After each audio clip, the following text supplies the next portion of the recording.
Ang huling nakita ko bago kami tuluyang umalis ay ang mukhang punong-puno ng pagkagulat at pagkatalo ni Adrian.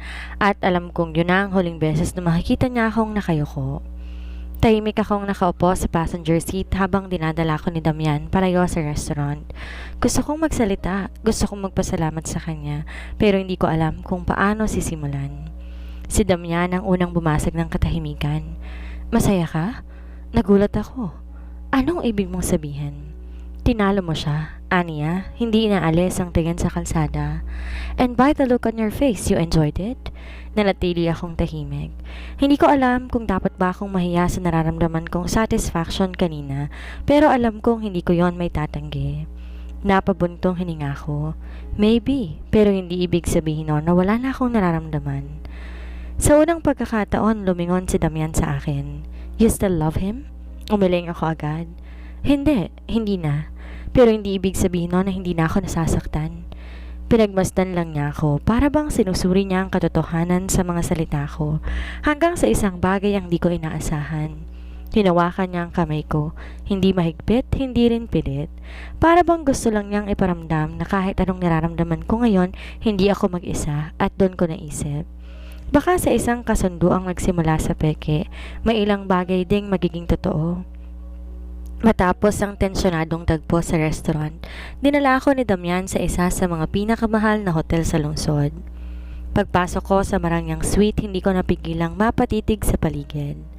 Napakalaki ng kwarto, may sariling sala, isang dining area at isang bedroom na may king-size bed.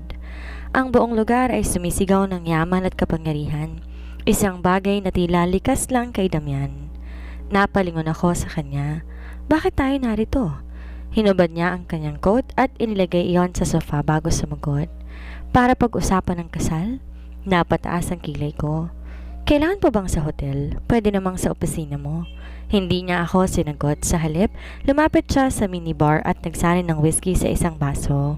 Gusto mo? Tanong niya habang inaalok ito sa akin. Umiling ako. Pass. Hindi ako sigurado kung kaya ko pang uminom pagkatapos na nangyari kagabi. Bahagya siyang ngumiti, isang bihirang ekspresyon sa kanya. Wise decision. Tahimik akong naupo sa sofa, sinusubukan wag ma-conscious sa presensya niya. May kung anong nakakapangilabot sa paraan ng pagkilos niya, mabagal, kontrolado. Parang laging may alam na hindi ko pa naunawaan. Ano bang gusto mong pag-usapan tungkol sa kasal? Tanong ko, binabasag ang katahimikan. Uminom siya ng whiskey bago ko tinitigan. Ang rules. Napakunot ang noo ko. Rules? Tumango siya. May mga bagay tayong kailangan linawin bago ang kasal. Ayokong magkaroon ng hindi pagkakaunawaan. Napalunok ako. May isang parte sa akin na kinakabahan sa kung anong klaseng rules ang sinasabi niya. Fine, sabi ko. Pinipilit gawing matatag ang boses ko. Ano ang mga rules mo? Umupo siya sa kabilang dulo ng sofa. Ang tingin niya ay seryoso at hindi nagbibiro. Una, walang personal na damdamin. Napatigil ako. Expected ko na yon, pero bakit parang may kung anong sakit sa dibdib ko nang marinig ko ito mula sa kanya? Okay, sagot ko. Sinisikap na wag ipakita ang nararamdaman ko. Pangalawa, walang pakialaman sa buhay ng isa't isa kapag hindi tayo magkasama. Napakagatlabi ako. Ibig sabihin, may sarili kang buhay, may sarili akong buhay. Hindi kita tatanungin kung anong ginagawa mo sa oras mo at hindi ba rin ako tatanungin sa oras ko. Hindi ko alam kung bakit pero ang statement na yon parang may matalim na tinik na tumusok sa puso ko. Okay, sagot ko ulit.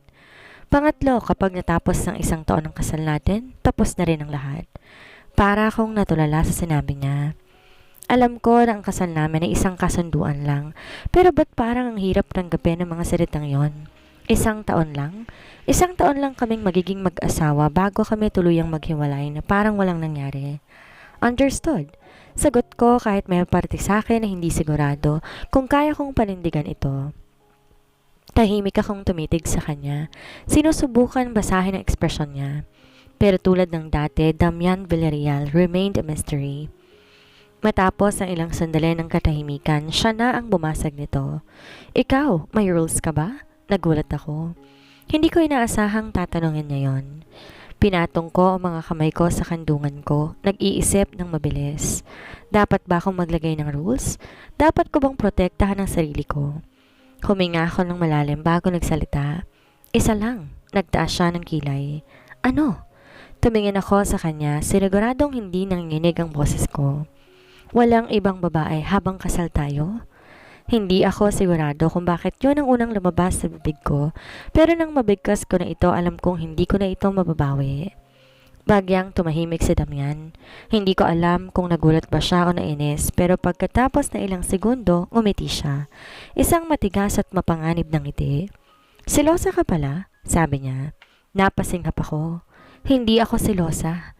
Then bakit kami ganitong rule? Dahil kung papasukin natin ang kasal na to, kahit peke lang, gusto kong panindigan natin to. Hindi ko gustong makita kang may kasamang ibang babae habang dala mo ang apelido ko. Para akong nagulat sa sarili kong sinabi. Bakit ba parang ang possessive ng tunog? Tinitigan lang ako ni Damian na para bang sinusuri niya ang relasyon ko. Hindi ko alam kung anong iniisip niya pero pagkatapos na isang mahaba at tahimik na sandali, tumango siya. Fine, napakurap ako. Fine, fine, inulit niya. Walang ibang babae habang kasal tayo. Hindi ko alam kung bakit, pero parang may kung anong init na dumadaloy sa katawan ko nang sabihin niya yon. Alam kong isang simpleng kasunduan lamang to, pero bakit parang ang bigat na epekto nito sa akin? Napatingin ako sa kanya, sa malamlam niyang mga mata, sa paraan ng pag-inom niya ng whiskey na parang wala lang sa kanya ang lahat ng ito. At doon ko napagtanto, nag-uumpisa na akong matakot. Hindi kay Damian, hindi sa kasal namin, kundi sa posibilidad na bago pa matapos ang isang taon, baka mahulog ako sa isang lalaking hindi marunong magmahal.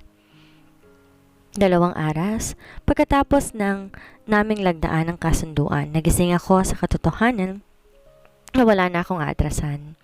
Lahat mabilis na umandar. Mga fittings, meetings with wedding planners, public appearances. Parang isang malaking production ang kasal namin ni Damian at ngayon, eto ako. Nakatayo sa harap ng isang malawak na mansyon na tila isang palasyo. May hawak na isang bouquet ng puting bulaklak. Sinusubukang pakalmahin ang sarili ko. Ang unang pagtapak sa tahanan ng mga Villarreal. Nasa tabi ko si Damian, naka-black button down at slacks, mukhang business as usual lang sa kanyang lahat ng to. Pero para sa akin, para kong ipapakain sa mga leon. Bakit ko nga ulit kailangan gawin to? Bulong ko habang naglalakad kami papasok sa mansyon. You are about to be my wife, sagot niya, malamig at direkta. It's only natural that my family meets you. Napabuntong hininga ko. Tama naman siya. Kung gusto naming maging kapanipaniwala ang palabas na to, kailangan kong ipakita sa pamilya niya na nararapat akong maging isang Villarreal, even just for a year. Pagkapasok nga namin sa Grand Hall, agad kong naramdaman ang malamig na atmosphere. Hindi ito tulad ng mga tipikal na bahay na puno ng init ng pamilya. Ang lugar na ito tila hindi lang sa marmol at bakal, kundi pati sa formalidad at kapangyarihan. Sa gitna ng napakalaking sala, nandoon ang pamilya ni Damian. Ang mga Villarreal. Sa unahan, nakaupo sa isang leather chair ang isang matanda pero makapangyarihang lalaki, si Don Hector Villarreal, ang ama ni Damian. Ang presensya niya ay parang isang hari sa gitna ng kanyang kaharian. Ang bawat kilos niya puno ng otoridad. Sa tabi niya nandoon si Miranda Villarreal, ang tiyahin ni Damian na nakilala ko na. Maganda ito sa kabila ng edad niya. May aura ng isang babaeng hindi mo pa pwedeng balawalain. At sa tabi ni Miranda, nandyan si Adrian. Parang nanlamig ang katawan ko sa oras na nagtagpo ang mga mata namin. Kasama niya si Yumi, ang babaeng ipinalit niya sa akin. Maganda siya, nakaka-eleganteng damit pero kita sa mukha niya ang pag-alinlangan. Hindi ko alam kung bakit sila nandito, pero isa lamang ang sigurado ko. Mas pinahirap nitong sitwasyon ko. Aba, napakaganda pala ng magiging asawa mo, Damian, sabi ni Don Hector. Ang boses niya malalim at puno ng kontrol. Bagay nga kayo. Bumaling siya sa akin, tinitigan ako mula ulo hanggang paa. Tila sinusukat kung sapat ba akong maging bahagi ng pamilyang to. Anong pangalan mo, Iha? Tanong niya. Pinilit kong ngumiti. Belle po, Belle Ramirez. Napangisi si Miranda. Ah, so ikaw palang babaeng pinagpalit ni Adrian? Parang binuhusan ako ng malamig na tubig sa sinabi niya. Naramdaman kong nanigas ang katawan ko. Alam kong malalaman din ito ng pamilya ni Damian pero hindi ko inaasahan na ibabato to sa akin agad-agad. Sa gilid ng paningin ko, nanigas si Adrian pero hindi siya nagsalita. Miranda, malamig na putol ni Damian. Hindi na kailangan pag-usapan yan. Napangiti si Miranda. Oh, I was just stating a fact. Gusto ko lang sanang malaman kung paano ka napunta kay Damian matapos kang iwanan ng pamangkin ko. Napakuyom ako ng kamao pero hindi ako bumigay. Bago pa ako makasagot, Damian took a step forward, placing a hand on my lower back. Kung yan ang iniisip ninyo, let me clarify something. Bigla siyang tumingin kay Adrian. Ang tingin niya ay parang isang hari sa isang aliping walang kwenta. Adrian lost her. I won. Tumahimik ang buong kwarto. Si Adrian, kitang-kita sa mukha niya ang pagkagulat. Para bang hindi niya inaasahan na maririnig niya ang mga salitang iyon mula sa sariling tiyuhin niya. Makinig si Don Hector, bahagyang nagtaas ng kilay. Tila natuwa sa tapang ng anak niya. Interesting, sabi ng matanda. Mukhang may laban ka rin pala pagdating sa mga bagay na gusto mo, Damian. Nilingon ako ni Don Hector at sa unang pagkakataon, may bahagyang pag-aproba sa mga mata niya. You have a spirit, Belle? Aniya. Pero hindi sapat ang tapang para maging isang Villarreal. Siguraduhin mong kaya mong manatili sa mundo namin? Nagkatinginan kami ni Damian. At sa sandaling iyon, alam ko, pareho naming alam na wala nang atrasan ito. Mula sa araw na to, kailangan kong patunayan hindi lang sa kanila, kung hindi pati na rin sa sarili ko, na kaya kong manatili sa tabi ng isang lalaki na katulad ni Damian Villarreal. At ang pinakamahirap na bahagi, kailangan kong gawin yon nang hindi nahuhulog sa kanya. Belle's POV. Pagkatapos ng matinding tensyon sa hapunan, kasama ng pamilya Villarreal, hindi ko alam kung paano ko nagawa na panatilihing tuwid ang aking likod at hindi matinag sa matalim nilang mga tingin. Ngunit sa sandaling umalis na kami sa mansyon, doon ko naramdaman ang bigat ng lahat. Pagkatapos namin magpaalam kay Don Hector at Tonya Miranda, mabilis akong naglakad palabas. Gustong-gustong makawala sa nakakapasang presensya nila. Damian, as usual, was calm and composed. Para bang sanay na siya sa ganitong eksena. Ngunit, bago pa ako makasakay sa sasakyan ni Damian, isang pamilyar na boses ang pumigil sa akin. Belle, sandali. Napako ko sa kinatatayuan ko, si Adrian. Ramdam ko ang paninigas ng buong katawan ko pero hindi ko siya nilingon agad. Alam kong kung titingnan ko siya, may kung anong bahagi sa akin ang magagalit muli, maghahanap ng kasagutan, ng closure na hindi ko pa rin natatanggap. Ngunit hindi rin ako nagulat nang maramdaman ko na lumapit si Damian sa tabi ko. Ang presensya niya ay isang malamig na proteksyon laban sa lalaking minsan kong minahal. Anong gusto mo? Malamig na tanong ni Damian. Nagtagpo ang mga mata nila ni Adrian at ramdam ko ang tensyon sa pagitan nila. Hindi ko alam kung kailan nagsimulang maging kompetisyon ang lahat sa pagitan nilang dalawa. Pero alam kong hindi to simpleng rivalry lang. Hindi lang to tungkol sa negosyo, sa yaman, sa pangalan. Ito ay tungkol sa akin. Belle? Mas malambing na tawag ni Adrian sa akin. Hindi pinansin si Damian. Kailangan natin mag-usap? Napapikit akong sandali bago ko siya hinarap. Mag-uusap pa tayo tungkol saan, Adrian? Tanong ko. Pinipilit na gawing matatag ang boses ko. Wala na tayong dapat pag-usapan? Ikaw ba talaga ang nagdesisyon yan? May bahagyang pait sa boses niya. O dahil lang nasa tabi mo siya, kaya mo sinasabi yan. Alam ko na gusto niyang ipahiwatig ng lahat ng ginagawa ko ay dahil lang kay Damian. Na hindi to dahil gusto ko, kundi dahil pinipilit lang ako. At sa isang banda, gusto kong matawa. Dahil kung may sino mang nang iwan, hindi ba't siya yon? Kung iniisip mong pinilit ako ni Damian sa kasunduang to, nagkakamali ka. Mariing sabi ko. Ako mismo ang pumayag. At wala kang karapatang questionin yon. Nakita ko napalunok si Adrian. Kita sa mukha niyang hindi makapaniwala. Belle, may halong pakiusap sa boses niya. Alam kong hindi ko gustong masaktan ka. Hindi ko gustong... Pero ginawa mo pa rin. Putol ko sa kanya. Natigilan siya, kahit ako mismo nagulat sa katapangan ng mga salita ko. Wala akong pakialam kung gusto mo man o hindi, Adrian, sabi ko.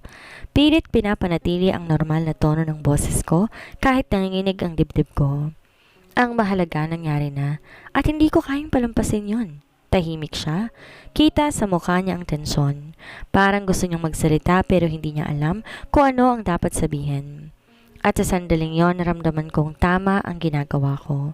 Na kahit may bahagi sa akin na minsan siyang minahal, hindi ko kailangan ipilit ang sarili ko sa isang taong iniwan ako. Lumapit si Damian. Nilagay ang kamay niya sa bewang ko at marahan akong inalalayan papalapit sa sasakyan. Wala ka nang kailangan sabihin sa kanya, Belle? At dahil ramdam ko na totoo ang sinasabi niya, hinayaan ko siyang akayin ako palayo. Ang huling bagay na nakita ko, bago kami tuluyang makaalis, ay ang anyo ni Adrian. Nakatingin sa akin, parang may gusto pang sabihin, pero hindi niya na nagawa. At doon ko napagtanto, sa labanang ito, may dalawang lalaki na parehong bahagi ng nakaraan ko. Pero isa lang sa kanila ang may hawak ng hinaharap ko. Tahimik ako habang nakasandal sa upuan. Pinagmamasdan ng mga ilaw sa labas ng bintana. Si Damian, as usual, was focused on the road. Pero alam kong nararamdaman niya ang bigat ng atmosphere sa loob ng sasakyan. Hindi ako sigurado kung pagod lang ako o kung may anong sakit sa dibdib ko. Hindi na ito tungkol kay Adrian. Ito ay tungkol sa akin. Kung sino ako bago siya dumating sa buhay ko. Kung paano niya ako sinira at kung paano ko sinusubukang buuin muli ang sarili ko sa tabi ng isang lalaking halos hindi ko kilala. Belle, basag ni Damian sa katahimikan. You did well back there. Napalingon ako sa kanya. You think so? Tumango siya, hindi man lang nag-alinlangan. You didn't let him win. Napangiti ako ng mapait. Pero ano ba ang napapanalunan ko dito? Hindi siya sumagot kaagad. Para bang pinag-iisipan niyang mabuti ang isasagot niya. You won yourself back, sabi niya sa huli. And that's more important than winning him back. Nanahimik ako dahil sa lahat ng sinabi niya ngayong gabi, yon ang tumagos sa akin ng gusto. Nasa labanang ito, hindi ako lumalaban para makaganti kay Adrian. Hindi ako lumalaban para patunayan kung sinong mas pinili. Lumalaban ako para sa sarili ko. At sa unang pagkakataon, naramdaman ko na kaya kong manalo. Pagkarating namin sa penthouse niya, hindi ko na magawang pigilan ang pagod ko. Napaupo ako sa malaking sofa sa living room at huminga ng malalim. Hindi ko pa rin alam kung paano ko nairaos ang gabing ito. Sinundan ako ni Damian. Kinuha ang coat niya at saka nagtanggal ng cuffs sa sleeves niya. Gusto mo ng wine? Tanong niya. Napaisip ako. Wala bang mas matapang? Bahagyang napangiti siya. Whiskey then? Pinanood ko siyang pumunta sa bar at nagsani ng 2 baso ng whiskey. Inabot niya sa akin ng isa bago umupo sa tabi ko. Tahimik naming tinikman ang inumin. Pareho kaming pagod pero hindi nagmamadaling matapos ang gabing ito. Damian? Bulong ko. Bakit mo ko tinulungan? Tiningnan niya ako. Ang mga mata niya puno ng lihim. You know why? Hindi ko alam kung bakit, pero nakaramdam ako ng kung anong init sa dibdib ko. Dahil sa paraan ng pagkakasabi niya, para bang hindi lang ito tungkol sa kasunduan namin. Para bang may dahilan pang hindi niya sinasabi. At sa sandaling iyon, natakot ako. Hindi kay Damian, hindi sa kasal namin, kundi sa sarili kong puso. Dahil sa bawat sandali na kasama ko siya, pakiramdam ko mas lalo kong mahuhulog. Hindi ko alam kung paano ko pipigilan ng isang bagay na hindi dapat mangyari. Belle's POV. Kinabukasan, nagising ako sa malambot na kama, nakabalot sa mamahaling kumot, pero may kakaibang pakiramdam sa dibdib ko. Para akong bumangon sa isang panaginip o bangungot, hindi ko pa alam. Ang una kong naalala, ang mga mata ni Adrian habang tinatanggap niya na wala na akong balak bumalik sa kanya. Ang pagkahawak ni Damian sa bewang ko na parang isang deklarasyon ng ako ay pag-aari niya. Kahit alam kong peke lang ang lahat. Napabuntong hininga ko at dahan-dahang bumangon. Masyadong tahimik ang paligid. Nang bumaba ako mula sa kwarto, bumungad sa akin ang pamilyar na tanawin ng modernong sala ng penthouse ni Damian. Nandun siya, nakaupo sa isa sa mga leather couches. Hawak ang isang tablet habang nagbabasa ng kung ano. Nakaputing button down siya ngayon. Malinis at preskong tingnan pero may bahagyang gulo sa buhok niya na nagsasabing hindi pa siya tuluyang nakapag-ayos. Napatingin siya sa akin nang maramdaman ang presensya ko. "Good morning," aniya nang walang emosyon ng boses. "Good morning," sagot ko at dumiretso ako sa kusina. Kahit papano medyo komportable na ako dito dahil ito na ang pangalawang gabi kong dito natulog. Habang nagsasalin ako ng kape, naririnig ko ang kanyang mga hakbang papalapit. "May lakad tayo mamaya," sabi niya. Dumiretso sa espresso machine at nagsalin ng sarili niyang kape. Napakunot ang noo ko. "Anong lakad?" Hindi niya ako agad sinagot. Sa halip, uminom siya ng isang lagok ng kanyang kape, saka ako hinarap. "Bilang mag-asawa, kailangan natin na magpakita sa isang event," sagot niya sa wakas. Napahinto ako sa pagsipsip ng kape. "Teka, anong event?" "A fundraising gala," sagot niya. "Mahalaga to para sa imahe natin. Hindi lang para sa pamilya ko, kundi para sa mga investor na nakamasid." Napabuntong hininga ako. Alam kong bahagi to ng kasunduan namin, ang ipakita sa lahat na kami isang tunay na mag-asawa kahit hindi naman. Pero di ko pa rin maiwasang makaramdam ng inis. "Ganon katagal tayo doon?" tanong ko. "Depende," sagot niya, walang bahid ng emosyon sa mukha. "Kung magtatagal ka sa pakikihalubilo, mas matagal." Napangiwi ako. Hindi ako sanay sa ganitong klase ng mundo. Ang mundo ng mayayaman kung saan bawat kilos mo may kahulugan. Bawat ngiti mo ay isang transaksyon, pero wala akong choice. "Fine," sagot ko. Pero pagkatapos nun gusto kong magkaroon ng oras para sa sarili ko. Tumango siya. "Noted." Dahil wala nang ibang sasabihin, bumalik ako sa kape ko. Sisimulang tanggapin na ito na ang buhay ko sa ngayon. Isang buhay na puno ng kasinungalingan pero kailangang gampanan.